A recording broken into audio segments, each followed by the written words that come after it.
Folks, welcome. Sunday Night Futures Live. Welcome. We're going to go to the futures action in a moment. Sorry, I'm late. Last week, we had a really, really good week. We're going into the week net long the market. And I went out on Friday night, then again on Saturday night. I had 2 nights in a row, a strip steak, treated myself. It was a great week. And then last night, just after I finished my strip steak, I said, "What did the yield curve do this week?" Because I felt a little bit too secure and sure of myself. So we're going to talk about that in a moment. So I'm going to share my screen here. So we're going to be going into the week again, net long the market. We had an outstanding week last week. We had a bunch of covered calls that expired worthless. We have more covered calls that should expire worthless this coming week. We are long of Tesla, Microsoft, gold, silver, gold mining stocks, silver mining stocks. That's our core portfolio. I plan on, out of our trading account, though, which is Microsoft, Tesla, etc., they have earnings coming up. We will not be long of the common stock going into earnings. We will be trading earnings reports using options, selling premium, but we will not be long of the common. So my attitude this week and going into the following week is going to be, how do I lighten up and how do I raise the L word? And that is liquidity. We want liquidity. So this week, earnings season begins in earnest. We're going to go over those companies that are reporting this week. So let's get to it. Let me share my screen. First, let me say hello to people and let people filter in. I need my spectacles. Franklin, you see my email earlier today? I posted on Slack. Please update your week ahead. No, I didn't. What did I do? Send out the wrong video or something? Let me know. Sorry about that if I did. Hey, Pat. How you doing, pal? Eric, hello. Denny, hello. Sean, hello, sir. Trader Isaac, hello, Bob and all. Can gold stocks be bought on dips? Yes. Don't buy them at the open. Definitely don't chase them. They went out the week last week. Pretty overbought relative to the 2 and 3 standard deviation Bollinger Bands. The last time we saw that, which I believe was last week, we got a pullback. So, yeah, you could buy the dips, but watch the dollar. You want that dollar to be pulling back.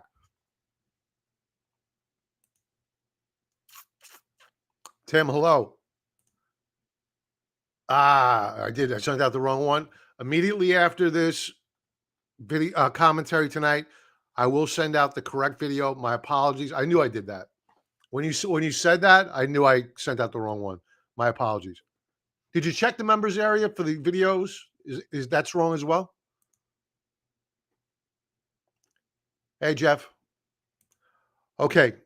Let's hey, Pete, hello. Let's get to it. Let me share my screen. All right, Larry's going to whack me right now. All right, I got to go over this. Well, we know you like dogs, Bob. Yes, I do. Scientists just concluded that the Belgian Shepherd is the world's smartest dog. You need to get one. So no longer the Border Collie, huh? I think it was the Australian Border Collie that was the smartest. Okay. Mine is and he's smart as a whip too. He's a half Labrador Retriever, but half Grand Pyrenees, and he's his father. His father was the Grand Pyrenees, and man, this is one smart dog. So I believe it. They're very, very old dogs. The Grand Pyrenees. I'm sure this probably one is too. Falcon. Hey Bob, are we expecting hesitation in buying volume still? Well, that was the thing. He didn't have a big amount of volume on Friday to really get me excited about the market. You know, seasonally, we are in a favorable period of time. Last week and this week is seasonally favorable. We'll go over that in a moment. But the volume hasn't been there. We haven't seen big selling volume as well. So it's not as if institutions are out there and saying we're dumping going into 2023. They're not. Either they're out or they're sitting on positions, maybe buying some puts and protecting their downside, but not a lot going on out there. I'll go over the reasons why we rallied on Friday, and I'll drill down to the exact minute everything changed on Friday.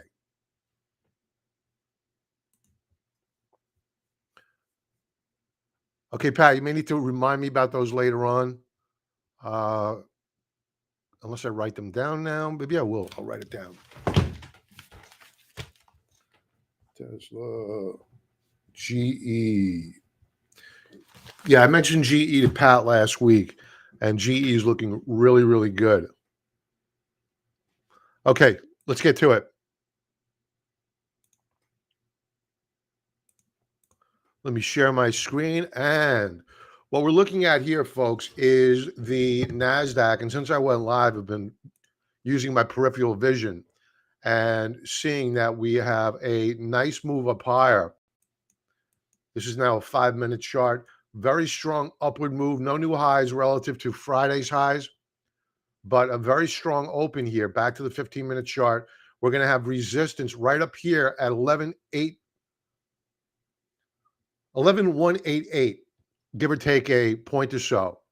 So very strong open out of a nice pullback. The Russell 2000, very nice. Again, we saw a pullback in the back half of Friday off the highs, but it's still a very strong close on Friday across the board. Now, what we may get here, maybe before I log off tonight, is a retrace back down to retest what was resistance here should now be tested and act as support if it's going to be a healthy open in the morning. The same holds true for the NASDAQ 100. Moving on to the S&Ps. S&Ps up spot 19%. Again, breaking out. No new daily high yet, but a welcome open to the Sunday futures. Dow Jones 15-minute chart. We're up spot 0.07%. Not a lot of volume here. You can just tell. We do have a breakout, but you've already seen a little bit of selling pressure move in here. Go to a 1-minute chart and illustrate that. So if I were a day trader, I'd be doing one of these deals, looking for a continuation move up higher. I'm not a day trader, so it really doesn't matter to me. But that's what we'll be looking for tonight as we do this live stream, a continuation move up higher. In fact, let's create an alert. And I'm really not all that interested in Dow stocks per se. I think that given that yields pulled back last week, what we're looking at is probably a continuation move higher in the mega tech stocks.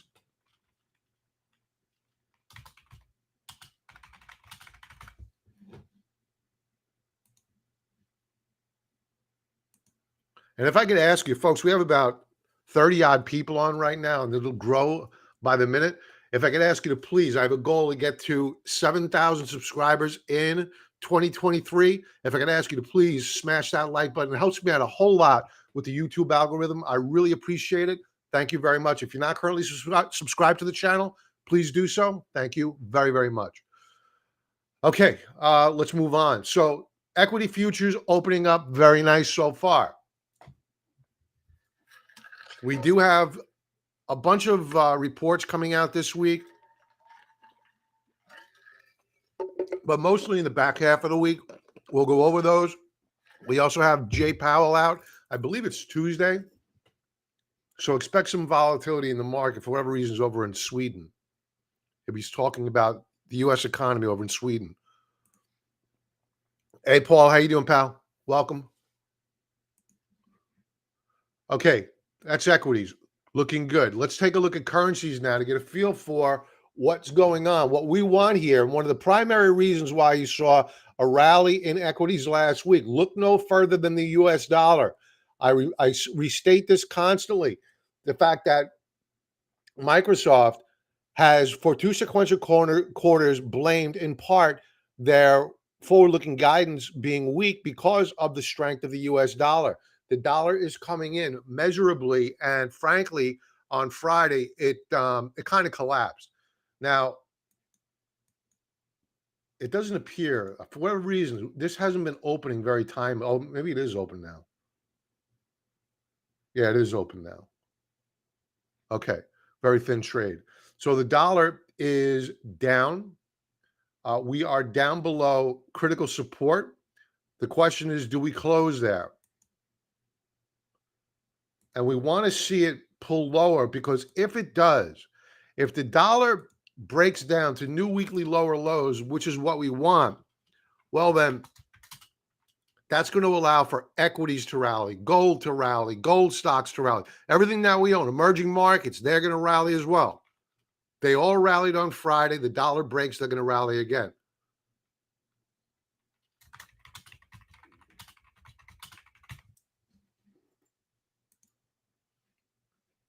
Let's see what is showing strength relative to the dollar.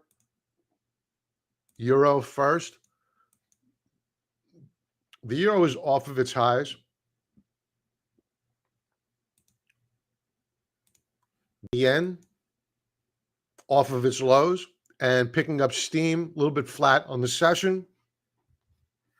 Not much happening in currencies. Very, very quiet in the FX market. Moving on to gold. Gold is up. They opened it down.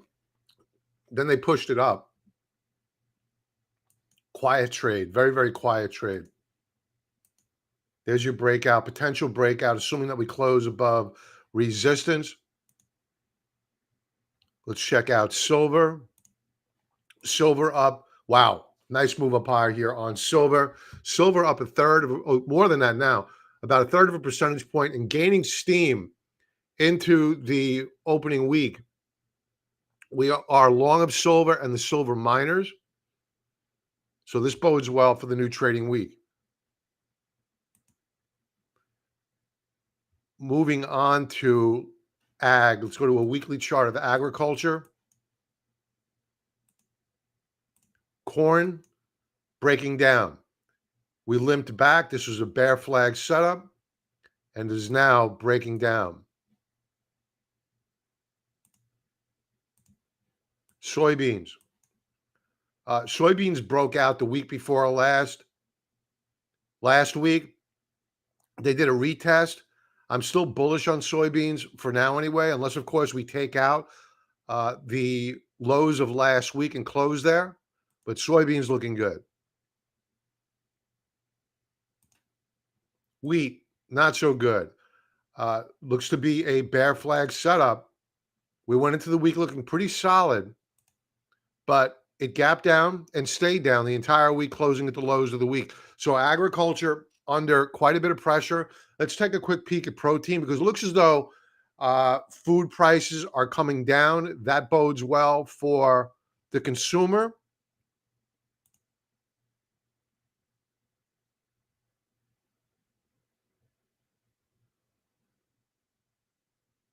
I don't know the symbol for cattle. I should.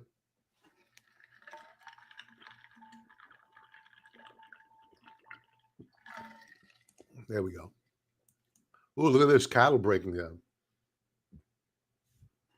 This is last week's price action, and we closed down below support. So cattle under some pressure here. I wouldn't say this bull run is over, but pardon the pun. That was an unintended pun. I wouldn't say this is over, but it's under a lot of pressure and not looking good. And those New York strip steaks I paid for, a lot of money. So I hope these prices do come down. All right, let's move on. Let's take a look at energy prices. Very important. I believe that this is this week. Yeah.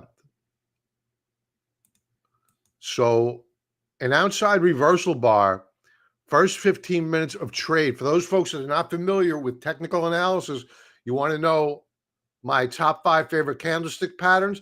This is one of them. There's a link below. My top 5 favorite candlestick patterns, 5-part video tutorial, free. Use the link below. No catches, no nothing. Just go check it out. I want to have people educated that watch the commentary so that way you stick around longer and you understand the terminology. So an outside reversal bar, aka a bullish engulfing. This is going up higher. This is a buy all day long. Moving on to nat gas, natural gas, which has been getting beaten up quite a bit lately. Now up nearly 3.25% on the session. These lines here are for a 4-hour chart. We're looking to open up a long trade on Boyle, which is a natural gas leveraged ETF. We're going to buy call options on that trade because it's very, very oversold. So we want to take advantage of a counter trend rally, get out. We're not going to be investors, just purely a swing trade in and out.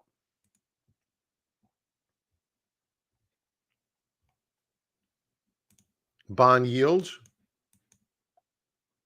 Bond yields are higher. This is showing it's showing down, but that's not true. They're higher on the session relative to Friday's close.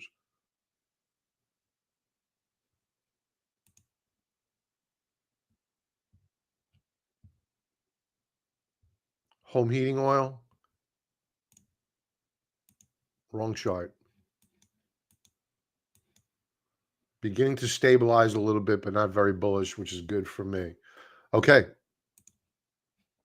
Let's talk about what's coming up on the week. We have on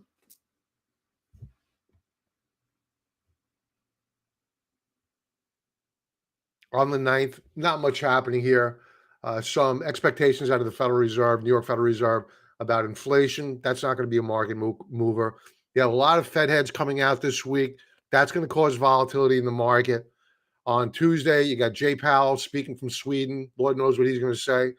NFIB Small Business Index comes out on Tuesday. That could influence the small cap stocks.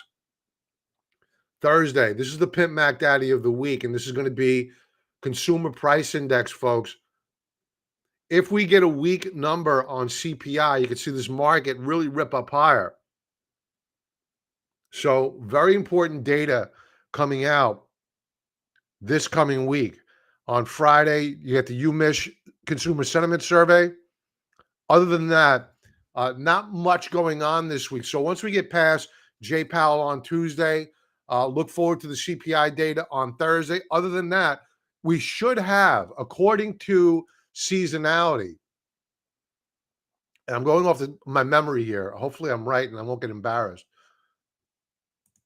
Seasonality should be pretty strong. Yeah. Going back 19 years, last week is up 62% of the times. This is TrendSpider, 35% discount code below. Actually, they're doing 45%. Go over to their website, use the link below. This coming week, up 67% of the times over the past 19 years. Then things drop off, folks. Week 3, things kind of get ugly for a few weeks. Then we pick back up. What happens in this time frame? Earnings season picks up. So keep in mind that we do have earnings coming up. How expensive are stocks? Well, they're more expensive this week than they were last Sunday. So we saw a tick up in valuations on the Schiller PE ratio. We're going into the new trading week with a PE of 28.48 relative to the mean, which has changed. That was a 16.99 or 95 for the longest time. Now it's 17. So the mean 17. We are still measurably above that historical support or historical valuation. The Buffett indicator showing is fairly valued, but yet we are still 24% extended beyond the historical trend. So we have a lot of room to go to the downside. While we saw a good move on Friday, I am not full of hubris, thinking that the bear market is over, which it is not. We're going to go over a chart in a moment. And we are going to be, again, raising capital, getting ready for earnings season, getting ready for any gyrations in the market to take care of any or take advantage of any dips in the market. Case in point, on Thursday, we had purchased some additional Microsoft shares. I did not like the close on Thursday. I dumped those shares. We took a small loss. Thank God I did. On Friday, they hammered the shares of Microsoft down to weekly support.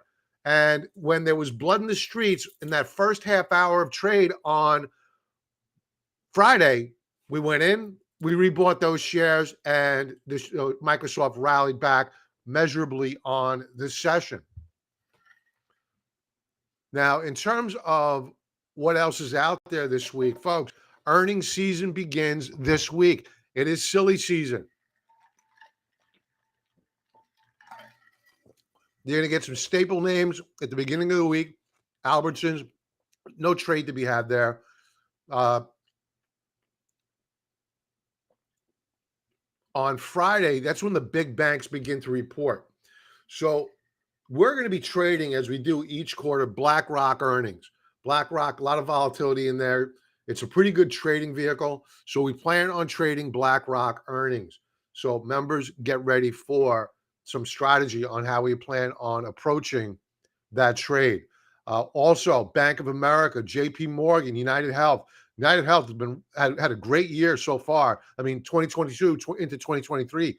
Citigroup, Wells Fargo, Bank of New York Mellon, Delta Airlines. The airlines took off last week. Pardon the pun. Again, unintended pun. I think there's talent there. What else we have? KB Home. That's going to be an interesting one. So not a lot of earnings, but certainly the beginning of earnings season in earnest. I think that's another pun. All right. So where do I begin here? Let's talk about what happened on Friday. I was asked over the weekend, hey, listen, why did the market go down on strong ADP numbers on Thursday, yet rallied on strong non-farm payrolls on Friday? And it was a fairly easy question to ask because you had to look beyond the numbers. The market took it on the chin on Thursday, but it didn't do it on volume. So jobs are a lagging indicator. They are not a leading indicator. Businesses are reluctant to lay off the talent that they've hired and invested and trained. And they know before they lay them off. If business slows down, they do their best to cut costs, and then the employees go last. So when you take a look at the additional reports that were announced on Friday, yes, non-farm payrolls came in better than expected and measurably better. The unemployment rate dropped, but that's about as good as it gets because once you look further from the headline numbers, things get real fast. What do I mean? Average hourly earnings. The expectation was for spot 4% increase, actual spot 3%. And you may be saying, hey, that's good news. That's really good news. Yeah, but that's not the way Wall Street sees it. Excuse me, you may be saying that's bad news. It's not the way that Wall Street sees it. Wall Street sees this as good news. In fact, they would have liked to have seen this at 0.2, 0.1, or negative. They would have been happy with that. What does that mean? Companies aren't paying as much as they need to retain talent. What else do we have that came out? ISM Services Index. Any read above 50 is a sign of contraction. Any read above 50 is a sign of expansion. Any read below is a sign of contraction. What did we get on Friday? 49.6%. The services sector, which makes up the vast majority of the U.S. economy, is now in contraction, no longer in expansion. It has now joined the S&P U.S. Manufacturing Index in being in contraction. So, folks, what these numbers are telling you is that the economy is contracting, not expanding. despite non-farm payrolls. Factory orders, and it gets worse here. Factory orders came in worse than what was expected. The expectation was for a decline of 1.1%, actual 1.8% decrease in factory orders. I don't know what the expectation here was for core equipment. I don't know if this is seasonally adjusted, this number, but it came in considerably lower than the prior read by about 66% lower than the prior read. So you can see here that the economic data above and beyond the headline numbers from the non-farm payrolls was no bueno. And when you take a look at this number here, ISM Services Index, which came out at 10 a.m. Eastern Standard Time, and you go to the intraday chart, 15-minute chart of the S&P 500, you could see that on the 6th, we opened down, but then by 10 p.m., the market took off. Why? It digested the 10 a.m. report that was released, factory orders, core equipment orders, and the markets didn't look back. It was a no down tick day for the rest of the day. So this is a market that is begging for relief from the Federal Reserve. Bad news is good news. That has not changed. And unfortunately, the economy is slowing and things are probably going to get a bit more ugly as we move forward. So to put things into perspective, what we want to do here is we want to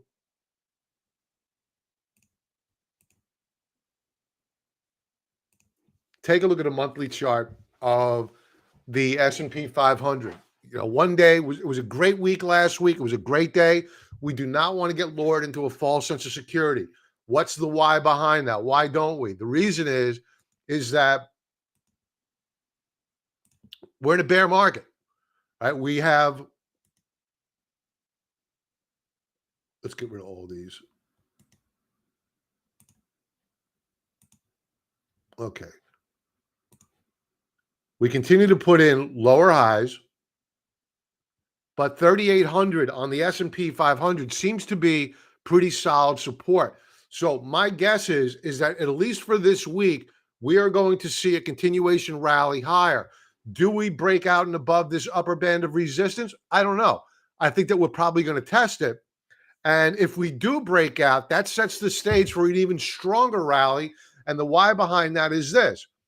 It would be because if we do break out above this upper band of resistance, which is at current at, say, 4,000, and we rally up and through this prior high here at 4,100, that would be a new higher high.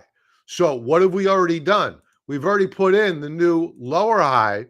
So if we break out and we take out the highs of December, that's a higher low and a higher high, setting the stage for a continuation rally through at least the rest of the month. That's a possibility. Is it a probability? No, because the path of least resistance remains down until it doesn't, until it changes. So I don't want to be a wet rag and rain on everybody's parade, but we're in a downtrend, right? I'm a contrarian, but we do not ignore the trend and never ignore the trend. It's only when the trend goes to an extreme that we say, okay, way too much pessimism here or way too much optimism. Let's get involved. Let's get the opposite side of the trade on. And usually we're pretty right when we do that. So right now, the monthly chart, remember, it's early in the month. It's looking good for a continuation move on a weekly time frame. Looking, again, pretty good here. We're holding this 3,800 mark, and we are in an ever-tightening wedge formation. The question is, how does it get resolved? Do we break out or do we break down? That's the $600,000 question.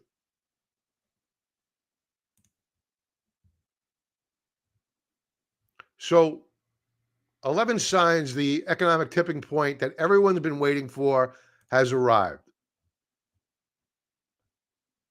1, U.S. manufacturing is declining at its fastest pace we've seen since the early days of the pandemic. This is true. We just went over it. The manufacturing sector has been in contraction for months now. Nobody wants to talk about it, but it's a fact. Nobody wants to admit that we're in recession because they redefine recession. All you hear about is the fact that we're in recession is right here, and very few other outlets that have no fear of just saying, "Hey, listen, we had two back-to-back quarters, Q1, Q2 of 2022, that were negative. Therefore, we are in recession. We have never exited that recession." So, as of last week, manufacturing remains in contraction, and it will continue to do so. U.S. services PMI has now fallen for the sixth straight month and is in contraction. A read below 50 is a sign of contraction. We just witnessed the largest one-day drop in the Baltic Dry Sea Index. We're going to go over this chart in a moment, but I'm going to read this off so everybody's educated on what the Baltic Dry Sea Index is. I don't talk about it enough. I should be. So we're going to talk about it more in a moment. The Baltic Exchange's dry bulk sea freight index crashed on Tuesday in the worst decline on record, sinking on prospects of global recession. Now, that's a pretty scary initial paragraph there. Don't get too panicked here. All right? It's a volatile index, and we're nowhere near historic lows. Baltic Dry's Good Index is a measure of global shipping and economic health. The overall index, which tracks rates of capsize, Panamax, Supermax shipping vessels, it's all different types of vessels that carry dry bulk goods. Commodities plunged 17.5% to $1,250, the most significant daily decline since 1984. Important. Thanks to rapidly falling imports, we just witnessed the largest decline in the trade deficit since the last financial crisis. Why? The consumer is dead. Take a look at the XLY. That's the consumer discretionary ETF. It took out not just the October lows, but the June lows. It's very weak. It did rally on Friday. It's probably going to get a dead cat bounce, and then it's probably going to roll back over again. The consumer is dead. In 2022, auto sales were the lowest that we have seen for a full year. The last time we saw numbers like this was back in the financial crisis, when they didn't even the car shows, the Detroit car show, they hardly even put up any lighting in the place. Nobody was buying cars. They put zero investment into. They wouldn't even, those car companies, GM, Ford, Chrysler, they had no idea if they were going to, not Ford. Ford was solvent. GM needed a bailout. Chrysler needed a bailout. The rate of on the 30-year fixed mortgage is more than twice as high as it was this time last year. And rates matter, folks, and they're going to come back to haunt. So if you're wondering what's going to be the second shoe to drop, it's not going to be the Fed hiking again. It's going to be the impact of interest rates that are already in the pipeline. Remember, simply because the Federal Reserve raises rates today doesn't mean it impacts the economy tomorrow. It takes about 6 months for them to hit the economy. So you've seen in 2022 the largest amount of interest rates in history. It's only a couple of those interest rate hikes that have yet to hit the economy. According to CNN, sales of apartments in Manhattan were 28.5% lower in the fourth quarter of 2022. Let me tell you something. I live in New York, okay? Not in Manhattan. Live on the outskirts on Long Island.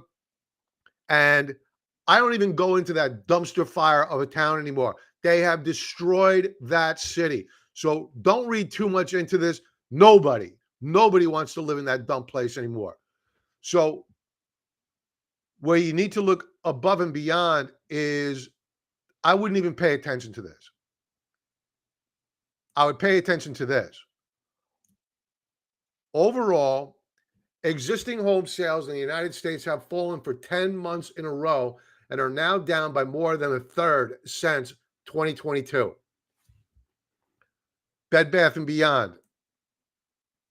They're closing. I just read an article out. They're closing a bunch of stores already.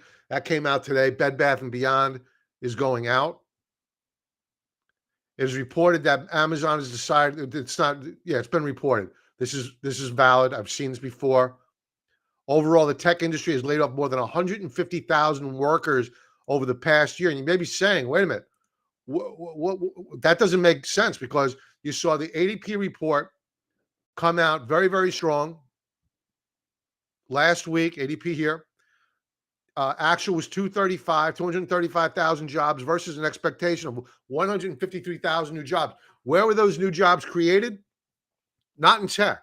They were created in hospitality, in hotels, restaurants, and those are low-paying jobs. So don't read too much into the jobs report of last week. So those are the 11. Let's go to some comments.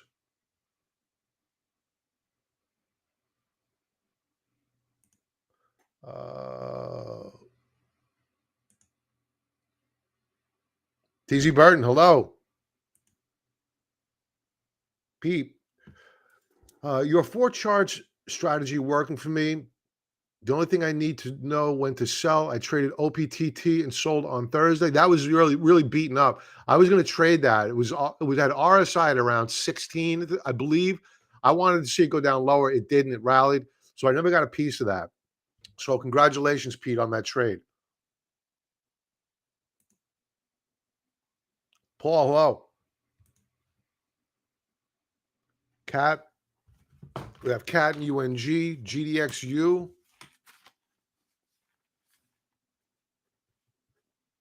You guys like the industrials tonight, huh? Keter Nagusu. PYPL. And Tom with GDXU. Let's do it. And RB, I got you UNG. Let's do it. Okay. So, hi, Bob. I think there was a good chance Apple will pre-announce this week. We're looking to short Apple. So, hopefully I have my short on Apple before they pre-announce. I wouldn't be the least bit surprised. Chrissy Mayer, a Long Island comedian, streamed from Central Station last night going home from her show. The station was dead. Yeah, I'm not shocked. Um, the governor here, the mayor of New York, they're just horrible. They're just absolutely horrible. It's shocking. It's shocking. Okay. So I mentioned to you earlier that I was out Friday night, Saturday night, and each night I had a New York strip. And because I was feeling good. I was feeling good. We killed it last week, knocked it out of the park. Very, very strong week. And then I caught myself. I said, you know what? You're feeling a little bit too comfortable. And I forgot to check the yield curve on Friday afternoon, which I normally do after hours. And I checked it last night, which I shouldn't have done. We're going to go over it because I intuitively I knew it had gone up, and it did. So let's get to it. How are we performing on the yield curve month to date? And for those not familiar with the yield curve, what it implies or what it indicates, it has indicated every recession with the exception of one in 1965. It has captured every recession or indicated every recession in advance since 1955. So we are inverted on the yield curve. You got to worry about when it steepens. We are down on the month. It's an inside month so far. These consolidations before we steepen, and that's when the damage gets done to the stock market. Real serious damage gets done when we begin to steepen. Right now, we have an inside month, but you'll note that on this wick, on this candlestick for this month, we have a little bit of a wick. So that led me to believe that, you know what, on Friday, we probably popped up. And sure enough, We did.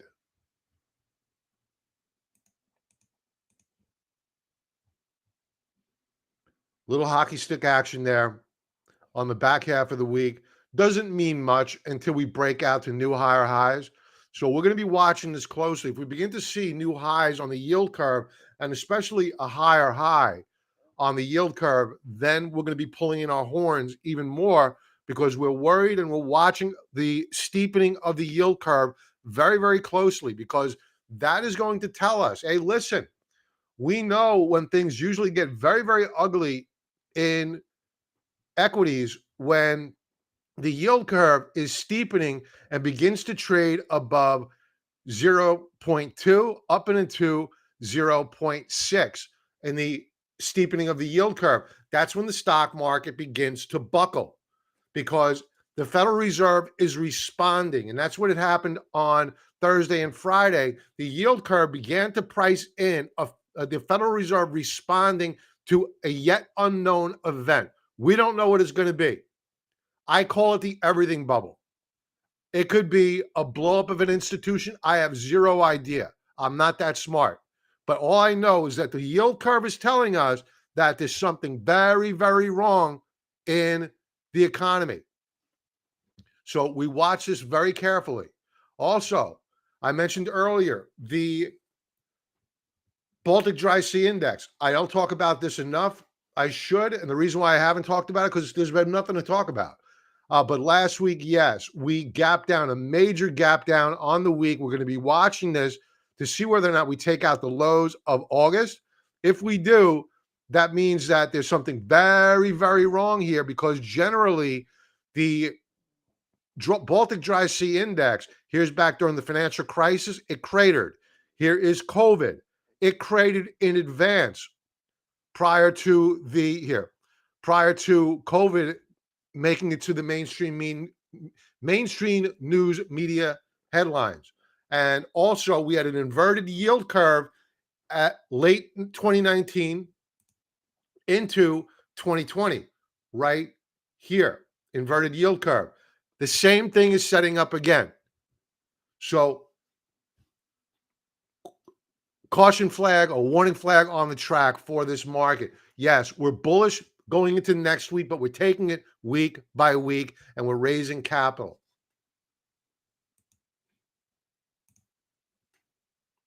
So when does one nibble at inverse short ETFs? I think the operative word there is definitely nibble. Because they're not investment vehicles. They can't be investment vehicles because they're based upon derivatives and there's time decay in them. So unless you're going to sell calls and generate premium off of them, you got to be careful of doing that. Me, I would wait for a serious resistance level to get hit on the S&Ps or whatever you're looking to short. Simply just take out a monthly chart or a weekly chart, take your crayon out as I did here, and document where you have probable sellers above. So that way, when you're beginning to nibble on those ETFs, well, if you're nibbling, well, that by its very definition means that you're small in the trade. And if you're wrong and we close out the week or the month, whatever you decided to use to enter that trade, well, then you use a tight stop. And you're not going to add more if we break out on a weekly or monthly time frame, right? Because then you're fighting the trend because the trend is beginning to change. There was enough rocket fuel to push the S&P or push the IWM, whatever you're looking to trade, above weekly or monthly resistance, which is no easy feat. So nibble at resistance. If you see a breakout, stay small. Don't go adding more. Possibly stop out. Don't go fighting the market. That's how shorts get squeezed really, really bad. So just be careful.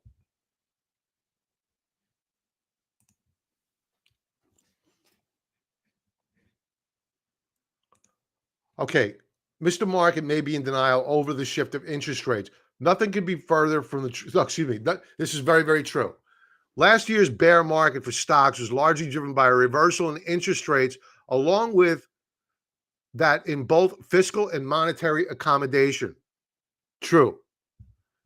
And when you take a look at this is one way of looking at it. Here's my preferred way of looking at it.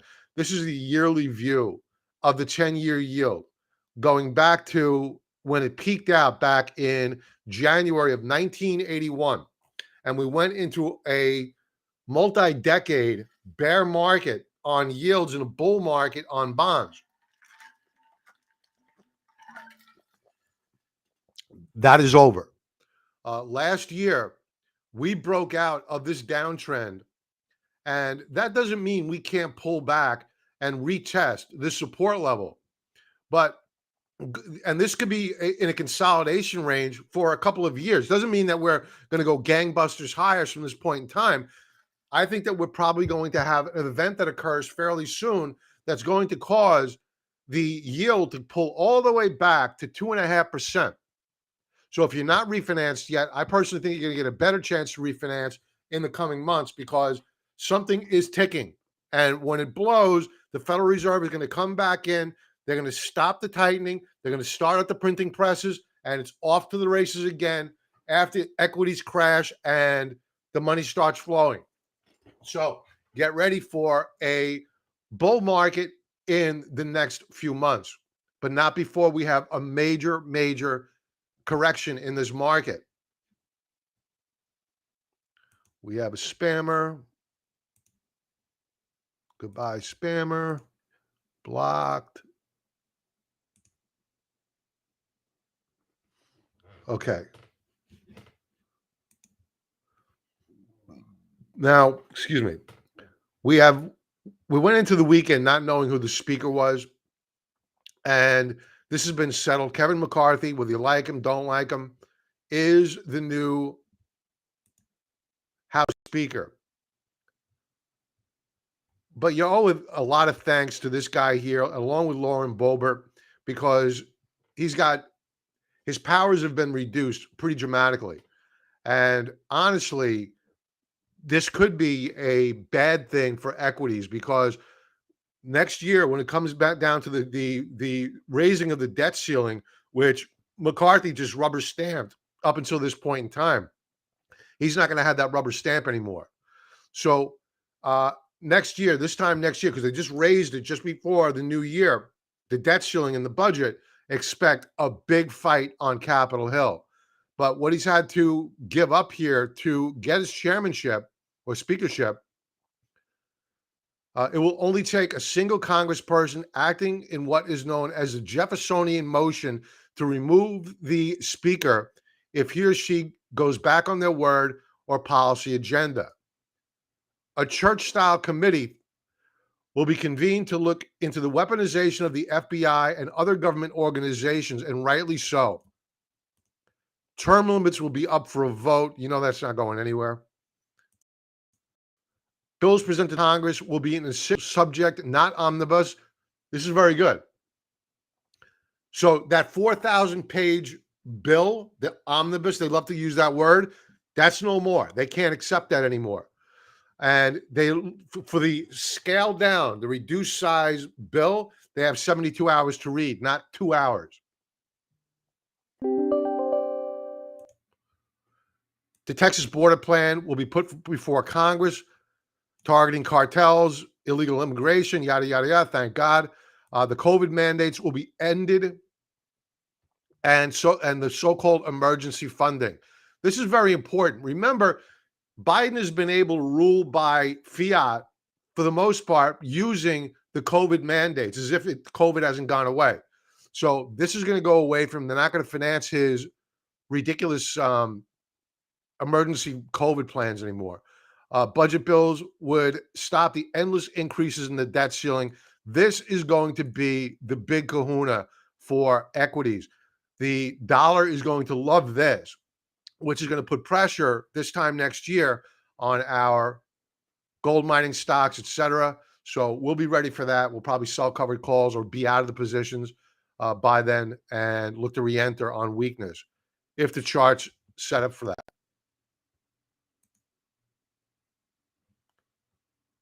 All right. So this article here, just a couple of bullet points, a simple, clear view on the markets and the economy. And this guy here is predicting that we're going to see a 3% CPI this week. I don't know what they're expecting. What are they expecting?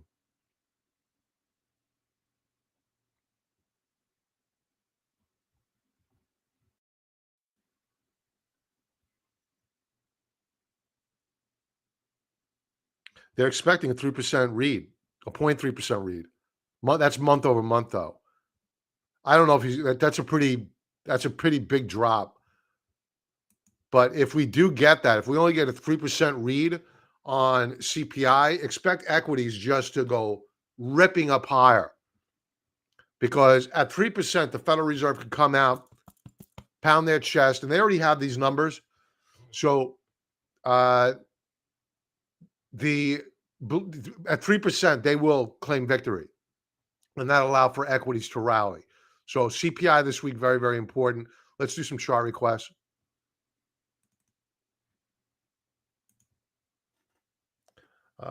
TZ, this is had to be done. The Congress has given up too much control to the executive branch. Yeah, no doubt. With executive orders, this is all going to hurt. Yes, definitely. Biden extended the mandates on foreigners coming in the U.S. by plane in April. Not so. Okay. PBR is so tempting, but not under political. Yeah, Brazil is. They're revolting over there. You won't hear it on the. You won't see it on the headlines here, but you're seeing it on Twitter. You're seeing it on Zero Hedge, and you're hearing about it here. Gold will take off for sure if QE is back, no doubt about it.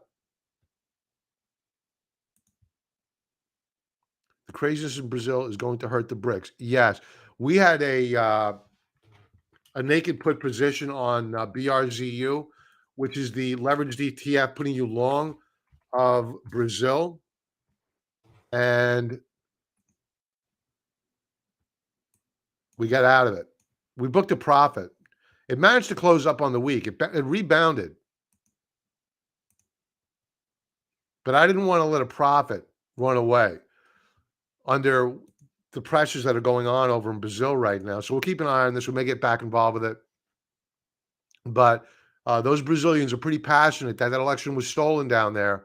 And it's going to be very, very interesting to see how this plays out. And if the peasants, as the WEF parasites call us, prevail, then they will be quaking their boots over in Davos.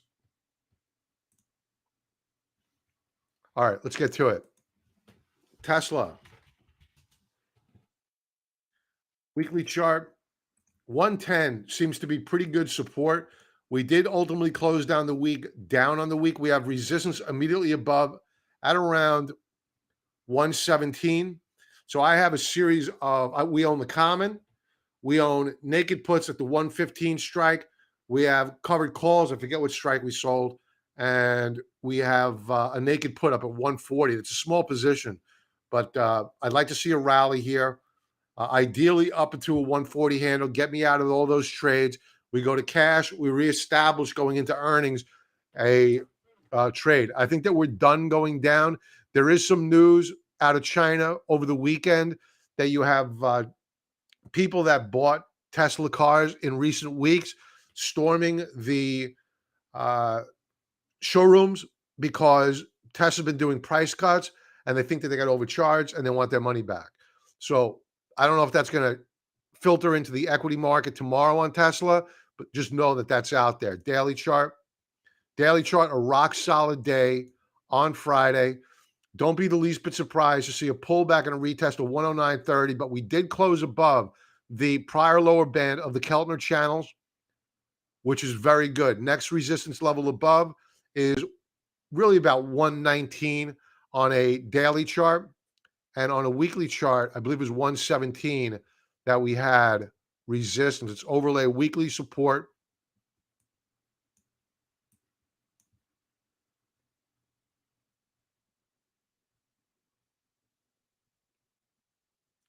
Yeah, 117 on Tesla. So watch for resistance up there. But I think it's looking good so far. Let's take a quick peek at an intraday view, 4-hour view.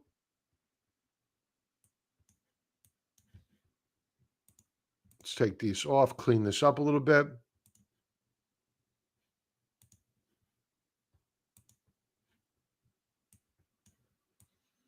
So we did an undercut double bottom. This was the news on Friday that they were cutting prices on cars yet again over in China, and the shares rebounded. And they broke out above this upper band of resistance. Looks like we may get a continuation move up higher. Watch for 117 on Tesla as resistance.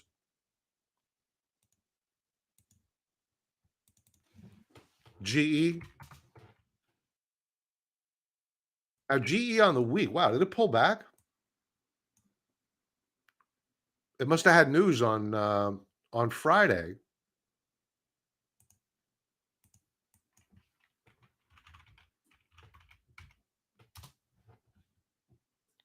I don't think they had an earnings.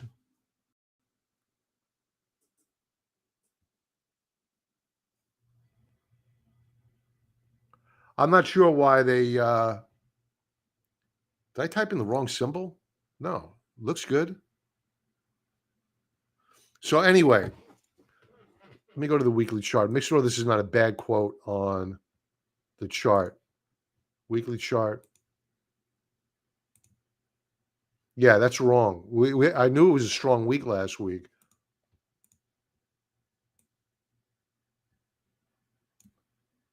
Why is this wrong?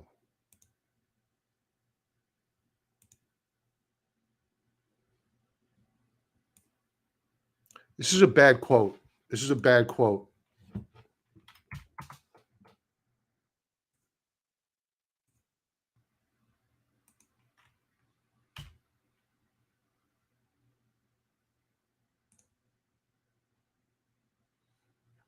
GE, at least on a daily time frame, is extended. I would not be a buyer here. I'm bullish on the shares. There was an article out last week that by 2027, the number of air travelers will have doubled since the pre-pandemic levels. Think about it. So, what do they need? They need engines for those Boeing airliners. So, GE is going to be the beneficiary. So, great rally here last week. Wait for a pullback. Wait for your entry point. A retest back down to call it $69 a share. That would have me long of GE.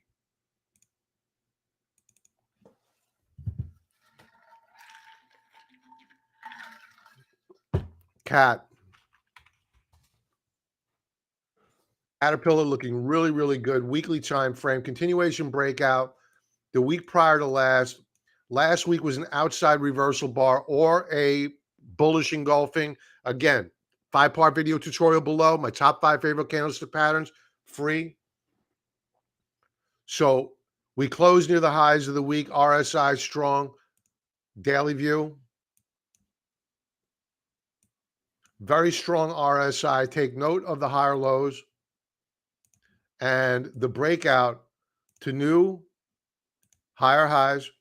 We're going higher here, but keep in mind that we're going to have resistance immediately above. If you're looking for a pullback, wait for 246.54 on CAT, and that would be your entry point. Give or take a dime. That would be your entry point on Caterpillar with a good risk-reward entry point. PayPal.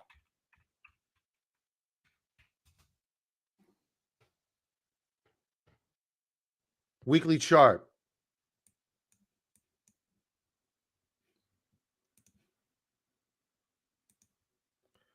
We had a breakout last week. We're putting in higher lows on RSI. We're going to have resistance on the weekly time frame up at $85 a share. Daily view. Daily view. It was down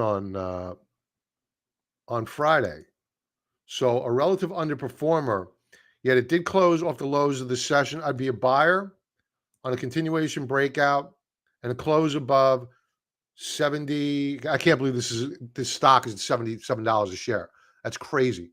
A close above $77 a share would have me long. We closed at 76.48. What else do we have? GDXU. Microsectors, gold mining's leverage ETF. Weekly view. A massive breakout last week. It looks as though we want to press higher.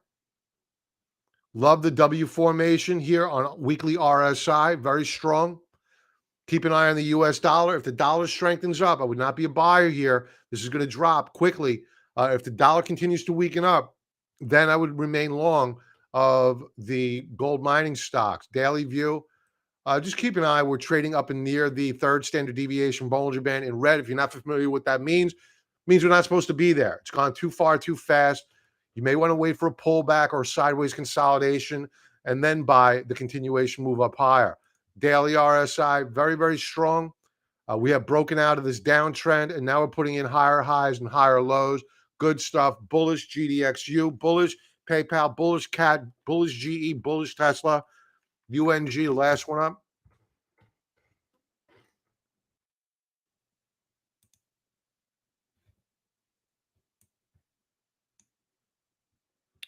UNG, not ready for prime time yet. You need to see a close above 1250. What do we close? 1189. Not too much to ask. It was a down week. They may gap it up tomorrow. It was up 3% in the pre-market. So they may gap it up above 1250. If you get a close above 1250 on Nat Gas, I'll be looking to join in with you on a long trade on Nat Gas, but using Boyle. That's a leveraged ETF. Daily view. We closed down below the VWAP. It was a weekday on Friday, a little bit of a rally off the lows, but not much. So again, look for that pop up higher, close above 1250 per share. Then you could probably do a Nat Gas swing trade to the long side.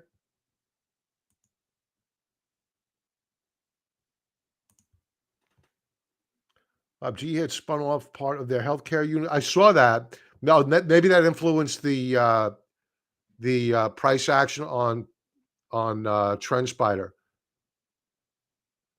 I did read that. Yes, thanks, Trader Isaac. How about what do you think of BA? It has an insane run. I prefer GE, to be honest with you. I like BA at 190. Where are we now? I know it's repped. We're back above 200 a share. If it retraces back down to 190, I'd be a buyer of Boeing.